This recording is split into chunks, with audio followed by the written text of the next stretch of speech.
चलो, hello students, आपको text book की एक्सरसाइज में जो क्वेश्चन नंबर 6 है टेक्सचुअल एक्सरसाइज का एनसीईआरटी का, वो क्वेश्चन नंबर 6 में आज करवाने जा रही हूँ। क्वेश्चन रीड करो।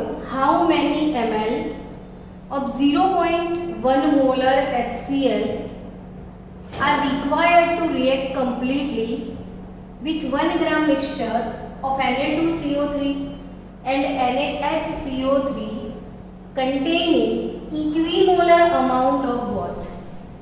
क्वेश्चन को धीरे धीरे आप समझने की कोशिश करो कि यहाँ पे आपको एसिड का सॉल्यूशन दिया है, HCl एसिड है, और एसिड के साथ आपको बेसिक सॉल्ट दिए, बेसिक सॉल्ट। तो जब एसिड बेस से रिएक्ट करता है ना, न्यूट्रलाइजेशन होता है। एसिड किससे रिएक्ट करता है? बेस से। होता क्या है? न्यूट्रलाइजेशन। तो एसिड बेस का न्यूट्रलाइजेशन का ये क्वेश्चन है। Very nice question it is. How many ml of 0.1 molar HCl are required to react completely with 1 gram mixture of Na2CO3 and NaHCO3 containing equimolar amounts of both? यानी कि हमारे पास total amount Na2CO3 और NaHCO3 का कितना है? तो 1 ग्राम दिया हुआ गया है। या total amount of Na2CO3 and NaHCO3 का ग्राम अमाउंट कितना है? 1 ग्राम है। तो यहां से मुझे मोल निकालने हैं। यानी कि मैं पहले सपोज कर लूं कि suppose mass of Na2CO3 is x ग्राम। तो यहाँ पे मास ऑफ, बेटा अपन शू करूं बोल, नेट है, वाईफाई भी फूल है, मैं भी शू करूं। So suppose mass of Na2CO3 is x gram. So what will be the mass of NaHCO3 ग्राम? कोई बता सकता है? इन दोनों का टोटल अगर 1 ग्राम है, अगर मैंने इसका x सपोज किया तो इसका कितना होगा? बोलो एनीवन? तो इसका होगा 1 माइनस x ग्राम। यहाँ पे Na2CO3 NaHCO3 टोटल मास 1 ग्राम है। अगर मैंने सपोज कर लिया Na2CO3 का मास x ग्राम, तो what will be the mass of NaCO3? तो इट इज 1 माइनस x ग्राम होगा। अब दोनों के मोल निकाल देते हैं हम। तो यहाँ पे मोल्स ऑफ Na2CO3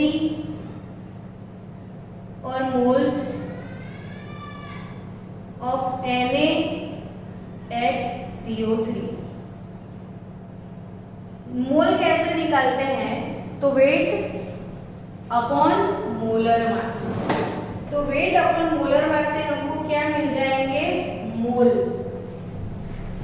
तो यहाँ पे गिवन वेट x ग्राम है, वेट अपॉन मोलर मास से मोल मिलते हैं। भूल गए हो 11th में? तो फिर से याद करवा दूं कि मोल हम n बोलते थे और मोल निकालते थे वेट अपॉन मोलर मास से। तो हमारे पास यहाँ पे वेट है x ग्राम, तो मोलर मास निकाल दो। चलो, Na2CO3 का और NaHCO3 का मोलर मास निकालो। तो Na सोडियम का 23, कार्बन के लिए 12 और ऑक्सीजन का 48, तो 106 ग्राम पर मोल Na2CO3 का मास। सोडियम का 23, हाइड्रोजन का 1, 24 प्लस कार्बन 24 प्लस 12, 26 प्लस 12 36 और 48, तो 84 ग्राम पर मोलर मास। ये Na2CO3 का मोलर मास निकलेगा 106 और यहाँ पे given weight 1 minus x upon molar mass होगा 84। होप कि यहाँ तक सबको समझ में आया होगा। क्या किया मैंने, फिर से समझो। हमारे पास एसिड वर्सेस सॉल्ट का न्यूट्रलाइजेशन का प्रैक्टिकल है। एसिड में आपने डाल दिया सॉल्ट, होगा क्या, न्यूट्रलाइजेशन, ठीक है। अब Na2CO3 प्लस NaHCO3 दोनों सॉल्ट इसमें डाल दिए हैं। अब दोनों सॉल्ट का कुल मिला के 1 ग्राम मिक्सचर डाला है। तो यहाँ पे सपोज मास ऑफ Na2CO3 मैंने x ग्राम सपोज किया, तो इसका मास 1 माइनस x ग्राम हो जाएगा। अब मेरे पास वेट है तो मैं मोल निकाल लूँ। तो मोल्स ऑफ Na2CO3, लेकिन यहाँ पे कुछ और भी आपको हिंट दिया है कि भाई कंटेनिंग इक्विमोलर अमाउंट। इक्विमोलर का मतलब क्या होगा कि दोनों के मोल्स इक्वल है, मोल प्रोपोर्शन इक्वल है दोनों का। तो इक्विमोलर यानी कि x upon 106 is equal to 1 minus x upon 84। आपके पास कैलकुलेटर है, थोड़ा फास्ट कैलकुलेटर करके आंसर भी दिया करो। 84x is equal to 106 1 minus x। तो 84x इज 106 माइनस 106x। तो 106 प्लस 84 यानी कि 190x हो जाएगा। 106, so x will be 106 divided by 190। तो 106 डिवाइडेड बाय 190 आंसर होगा 0.557 8। तो हम 8 को राउंडिंग ऑफ कर दे तो 0.558 हम ले लेते हैं।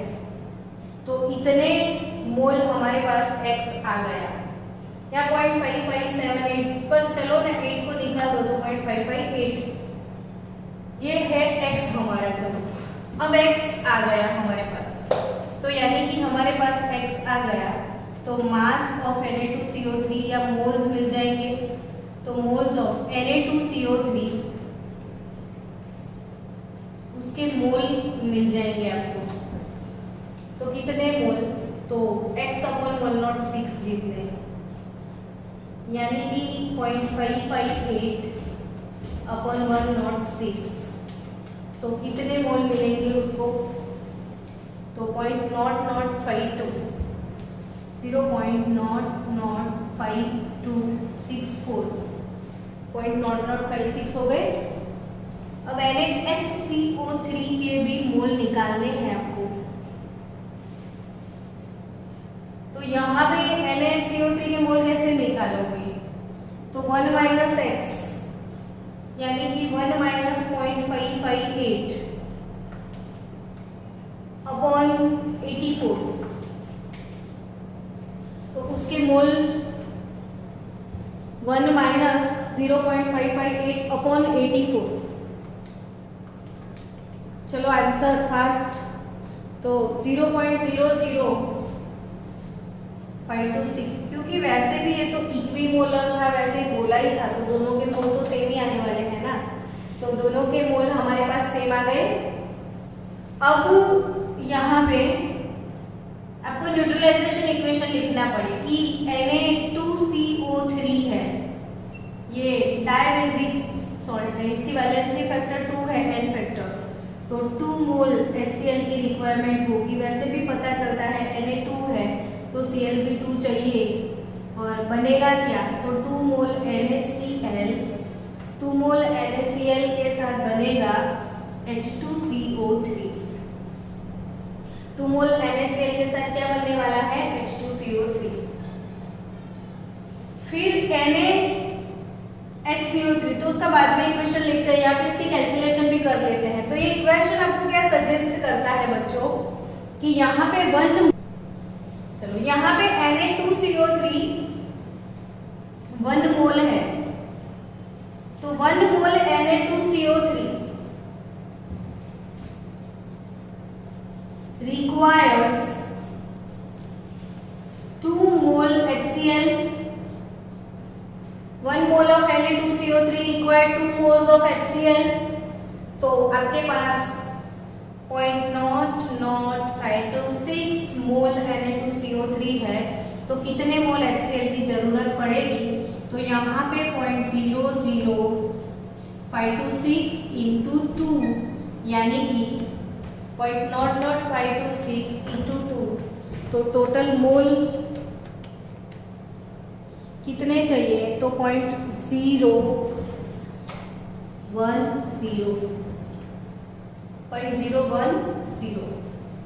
अब सेम NaHSO3 की बात करें, NaHCO3 प्लस 2HCl, तो NaHCO3 का वैलेंसी फैक्टर 1 है, उसको 1 मोल एसिड की जरूरत पड़ेगी।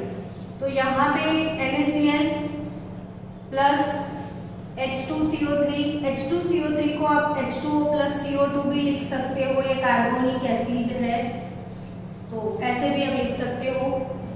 यहाँ पे NaHCO3 1 मोल NaHCO3 रिक्वायर्ड 1 मोल HCl, तो 0.00526 के लिए कितने चाहिए? तो अगेन कितने ही चाहिए? 0.0526 मोल चाहिए। तो समझो आप यहाँ पे कि Na2CO3 1 मोल के लिए 2 मोल और यहाँ पे भी 1 मोल के लिए 1 मोल, तो कुल मिला के हमको 3 मोल चाहिए। तो 0.00526 इंटू 3 कर दो तो भी आंसर आ जाए, या दोनों का एडिशन कर दो आप, तो टोटल मोल्स ऑफ, अब यहाँ पे नहीं बचाया जगह तो यहाँ पे सॉल्व करते हैं कि टोटल मोल कितने मिले आपको, टोटल मोल ऑफ HCl। तो यहाँ पे टोटल मोल्स ऑफ HCl हमारे पास कितने हैं? तो 0.010 प्लस अगेन 0.00526, तो कुल कितने मोल आएंगे? तो 0.01526, तो ये हो गए HCl के टोटल मोल। अब क्वेश्चन में क्या पूछ लिया है आपको कि हाउ मेनी ml और 0.1 मोलर HCl आर रिक्वायर्ड, तो आपको वॉल्यूम चाहिए, वॉल्यूम हाउ मेनी ml। तो यहाँ पे molarity is given here, molarity आपको दे दिया है, आपके पास मोल है तो वॉल्यूम निकालना कितना इजी हो गया। सबको पता है ना बच्चों मोलारिटी क्या है? तो मोलारिटी यानी मोल पर लीटर, तो यहाँ पे मोलारिटी, तो number of moles per litre होते हैं, तो number of moles per litre यानी मोलारिटी है हमारे पास, तो मोलारिटी हमारे पास 0.1 मोलर है। नंबर ऑफ मोल्स भी है हमारे पास, तो वॉल्यूम यानी लीटर, तो वॉल्यूम आपको मिलेगा मोल्स अपॉन मोलारिटी, तो मोल्स 0.01526 है और मोलारिटी यहाँ पे 0.1 है, तो योर आंसर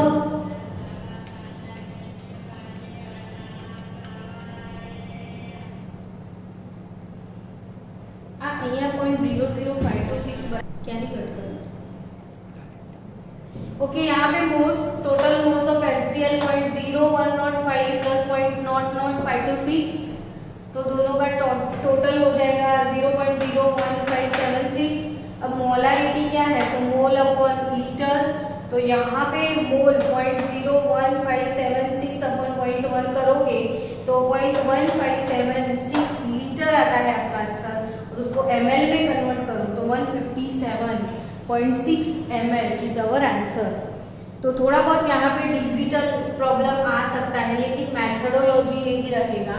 यहाँ पे डिजिट में मैंने राउंडिंग ऑफ किया है, अगर आप राउंडिंग ऑफ यहाँ पे नहीं करोगे तो मे बी आपका एग्जैक्ट आंसर 159 भी आ सकता है। तो फिर से ये क्वेश्चन आप विदाउट राउंडिंग ऑफ भी एक बार कर लेना। चलो नेक्स्ट क्वेश्चन सॉल्व करते हैं। तो आज हम लोग यहाँ पे सॉल्युबिलिटी प्रोडक्ट क्या है वो जरा पढ़ लेते हैं। सपोज मेरे पास कोई सॉल्ट है AgCl का, तो ये सॉल्ट है, किसी भी सॉल्ट को आप वाटर में डिसॉल्व करोगे, किसी भी सॉल्ट को क्या करोगे? वाटर में डिसॉल्व करते हो आप, तो वो सारा का सारा मतलब पूरा सॉल्ट डिजोल्व नहीं होगा, 100% डिजोल्व नहीं होगा। तो अमाउंट ऑफ डिजोल्यूशन मतलब कितने अमाउंट में डिजोल्व होता है, तो जो मैक्सिमम अमाउंट होता है जिसमें वो डिजोल्व होता है, मैक्सिमम अमाउंट जब सैचुरेटेड सॉल्यूशन बनता है, जैसे सैचुरेटेड क्या, तो जैसे आपने पानी में सॉल्ट डाला डिजोल्व हो गया, और डाला डिजोल्व हो गया, और डाला डिजोल्व हो गया, जब तक वो डिजोल्व होता है तब तक डालो, फिर एक लेवल आता है कि वो डिजोल्व होना बंद हो जाएगा, वैसे सॉल्यूशन को हम सैचुरेटेड सॉल्यूशन बोलते हैं। और वो सैचुरेटेड सॉल्यूशन जब बन जाता है तब जितने अमाउंट में जो सॉल्यूट डिजोल्व हुआ होता है that amount is called solubility. वो अमाउंट को हम क्या बोलते हैं, सॉल्युबिलिटी, और solubility is denoted by symbol S. तो यहाँ पे AgCl को मैंने पानी में डिजोल्व किया है तो मुझे मिलेगा क्या, Ag प्लस एक्वियस और Cl माइनस एक्वियस। तो यहाँ पे इसकी सॉल्युबिलिटी सपोज S मोलर है और इसकी भी सॉल्युबिलिटी सपोज S मोलर है, AgCl यहाँ पे सॉलिड है। ये पूरी थियरी आज आप समझो, आपके लिए काम की थियरी है, इसलिए मैं एक थियरी एक्सप्लेन करूंगी, बाद में ये क्वेश्चन इजी गोइंग है तो मेरा एक काम भी इधर हो जाएगा। तो यहाँ पे ये जो इक्विलिब्रियम आ जाता है, जब सैचुरेटेड सॉल्यूशन बनता है तो इक्विलिब्रियम आ जाता है, मतलब ये डिसॉल्व भी होता है और ये मिलके सब्सटेंस भी बनता है, रिवर्सिबल रिएक्शन होगा। तो के इक्विलिब्रियम ये वाले रिएक्शन के लिए क्या होगा, तो concentration of Ag plus concentration of Cl minus upon concentration of AgCl। लेकिन सॉलिड के लिए कंसंट्रेशन मोल पर लीटर में नहीं होता है, सॉलिड का तो जनरली डेंसिटी होता है। तो इसको मैं इसके साथ मल्टीप्लाई करूं, Keq into concentration of AgCl या डेंसिटी ऑफ AgCl, तो यहाँ पे मुझे मिलेगा कंसंट्रेशन ऑफ Ag प्लस और Cl माइनस ओनली। अब इसके लिए मुझे कोई नया सा कांस्टेंट डालना पड़ेगा, उस नए कांस्टेंट को मैंने बोल दिया Ksp is Ag plus Cl minus, इसकी सॉल्युबिलिटी S, इसकी भी सॉल्युबिलिटी S, तो इट इज S स्क्वायर। अब आपको ये पता चलेगा कि Ksp क्या है, ये क्वेश्चन होगा। तो यहाँ पे S stand for solubility and P stand for product। तो Sp यानी solubility product, ये solubility है, ये solubility है, दोनों की solubility का मल्टीप्लिकेशन होता है और मल्टीप्लिकेशन को हम प्रोडक्ट बोलते हैं। इसीलिए यहाँ पे नया कॉन्सेप्ट, जब एसिड होता है तो हम Ka डाल देते हैं, बेस होता है तो हम Kb डाल देते हैं, वाटर होता है तो हम KH डाल देते हैं, हाइड्रोलिसिस का प्रोसेस है तो H डाल देते हैं। तो यहाँ पे Kw तो वाटर पता चल जाता है, ये वाटर के लिए है, ये बेस के लिए है, ये एसिड के लिए है, ये हाइड्रोलिसिस प्रोसेस के लिए है, तो ये सॉल्युबिलिटी प्रोडक्ट है Ksp। तो सॉल्युबिलिटी प्रोडक्ट यानी Ksp होता है। तो यहाँ पे किसकी सॉल्युबिलिटी S मोलर, इसकी भी S मोलर, सो Ksp का फॉर्मूला बनता है S स्क्वायर। अब सपोज मेरे पास कोई सॉल्ट है FeCl3 का, यानी कि ये वाले सॉल्ट में 1 वर्सेस 3, एक कैटायन 3 एनायन, तो इसको डिसोसिएट ऐसे करोगे आप कि Fe+3 एक्वियस और 3 moles of chloride minus aqueous, ये ऐसे डिसोसिएट होगा। तो यहाँ पे इसका सॉल्युबिलिटी S मोलर होगा, तो इसका सॉल्युबिलिटी 3S मोलर होगा। तो ये 3S, ये इससे 3 टाइम्स ज्यादा है अमाउंट। अब यहाँ पे मुझे इसका Ksp लिखना है, तो मैं कैसे लिख सकती हूँ ये वाले सॉल्ट का Ksp, तो यहाँ पे कंसंट्रेशन है Fe+3, यहाँ पे कंसंट्रेशन है Cl माइनस का क्यूब, यानी कि यहाँ पे S और यहाँ पे 3S का क्यूब होगा, तो Ksp विल बी 3 का क्यूब यानी 27 S⁴, 27 S⁴। तो ये Ksp for 1:3 जैसे सॉल्ट के लिए। अगर मेरे पास ऐसा कोई सॉल्ट है, Bi2S3 है, चलो बिस्मथ सल्फाइड का सॉल्ट है, हमने लिख दिया होगा। ये KSP के बारे में मैं बता दूं फिर क्वेश्चन सॉल्व करूं ताकि KSP में कोई कंफ्यूजन ना हो। Bi2S3 बिस्मथ सल्फाइड का सॉल्ट है अगर आपके पास, तो इसका डिसोसिएशन कैसे करते हैं वो आपको आना ही चाहिए। तो यहाँ पे मेरे पास है 2 मोल ऑफ बिस्मथ 3 और 3 mole of sulphide ion. 2 moles of bismuth 3 ion और 3 मोल्स ऑफ सल्फाइड 2 आयन। तो यानी कि इसने 2s मोलर और यहाँ पे 3s मोलर, यहाँ पे 2s मोलर, यहाँ पे 3s मोलर। तो कैसे मिलेगा, तो KSP होगा ये बिस्मथ 3 का कंसंट्रेशन, मतलब solubility of bismuth 3 into solubility of sulphide 2। ये यहाँ पे स्क्वायर हो जाएगा, यहाँ पे क्यूब हो जाएगा। जो मोल्स यहाँ पे होते हैं वो कंसंट्रेशन के पावर में जाएंगे, यानी कि बिस्मथ प्लस 3 का स्क्वायर लिखना है और सल्फाइड का आपको क्यूब लिखना है। अब सोचो कि बिस्मथ का ये 1 मोल होगा ना, तो ये 1 मोल डिसोसिएट इनटू 2 मोल एंड ये 3 मोल। तो यहाँ पे 2s सॉल्युबिलिटी, यहाँ पे 3s सॉल्युबिलिटी। सो यहाँ पे 2s का स्क्वायर हो जाएगा और यहाँ पे 3s का क्यूब होगा। सो ये 4s स्क्वायर है, ये 27s क्यूब है।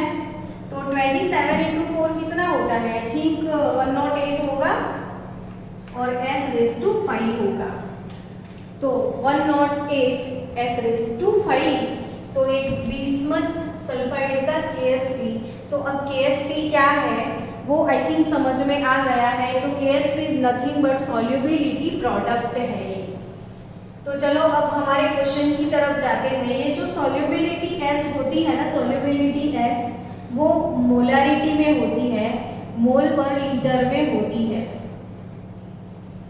अब यहाँ पे जो सॉल्युबिलिटी प्रोडक्ट, तो आपको सॉल्युबिलिटी प्रोडक्ट KSP दिया हुआ है किसका, तो KSP of cuprous copper sulphide है ये, और वो है 6 × 10⁻⁻15 मोल।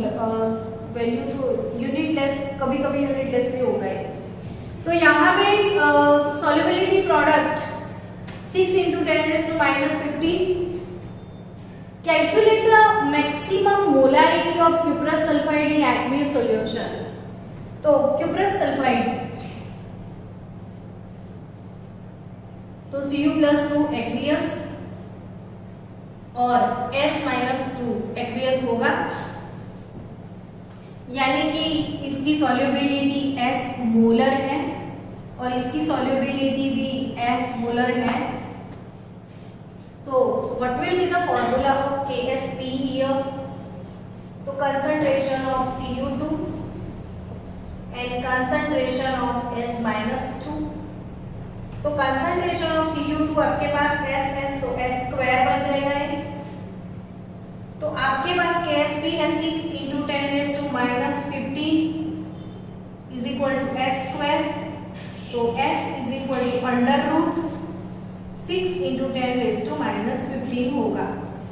अब आपको रूट निकालना है, तो -15 का रूट कैसे निकालोगे, तो इसके लिए या तो आपको -16 चाहिए या तो आपको -14 चाहिए।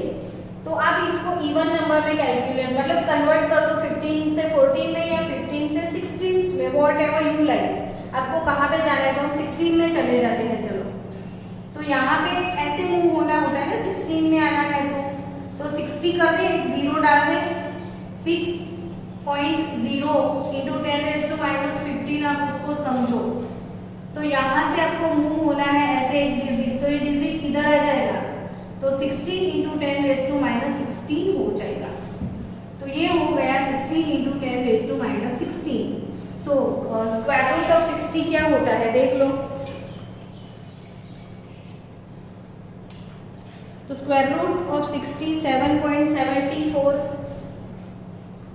और 10⁻18 16 का हाफ -8 हो जाएगा। तो ये सॉल्युबिलिटी मोलारिटी में ही होती है।